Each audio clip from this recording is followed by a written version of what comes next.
and I remember the day my mother passed away. The village mourned, but for me it felt like the light had gone out of the world.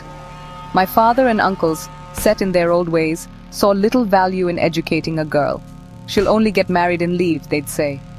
My brothers were praised and sent to school, their futures bright with possibility. But I was left behind, tending to household chores, my potential untapped. Yet, even as I swept floors and fetched water, my mind wandered to far-off places, imagining the life I could have if only given the chance. I had a secret ally, my late mother's sister. She saw the fire in my eyes, the same determination that had burned in my mother's. When news of a scholarship reached our village, I studied in secret, borrowing my brother's old books, determined to win my ticket to a better life. The day the results came, my heart soared. I had won. But my joy was short-lived as my father refused to let me go. That's when my aunt stood up, her voice strong and unwavering. "This child has a gift," she declared. "To waste it would be to dishonor her mother's memory." Her words cut through years of tradition like a knife. In that moment, everything changed. Suddenly, a world of knowledge opened up to me. Each day at school was a new adventure, a step closer to my dreams. I studied harder than I ever thought possible, driven by the desire to prove myself and honor the faith my aunt had placed in me. Years passed in a blur of books, exams, and small victories. With another scholarship, I found myself in medical school in the big city. The city was a world away from my little village. Bright lights, tall buildings, and opportunities as far as the eye could see. But even as I embraced this new world, I never forgot where I came from.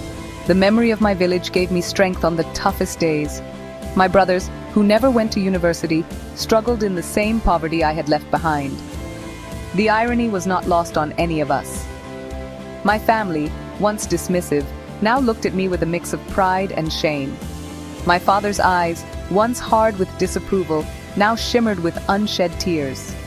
I was wrong. Shaped by culture, I acted narrow-mindedly. Please forgive me. I embraced him, for I had learned that change often starts with a single act of courage. Sometimes it's standing up for what's right, and sometimes it's admitting when you're wrong. With my new resources, I built my father a comfortable home and my aunt a beautiful house, a small token of the immense gratitude I felt.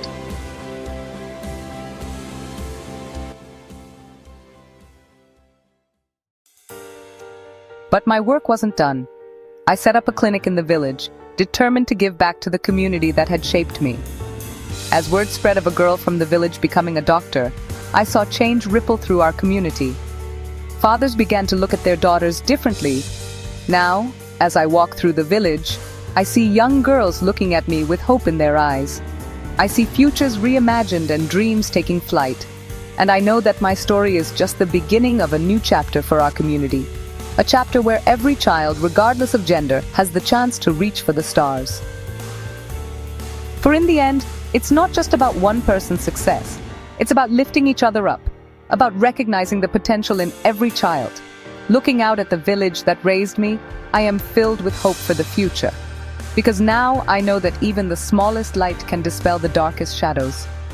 And that light, it resides in each and every one of us.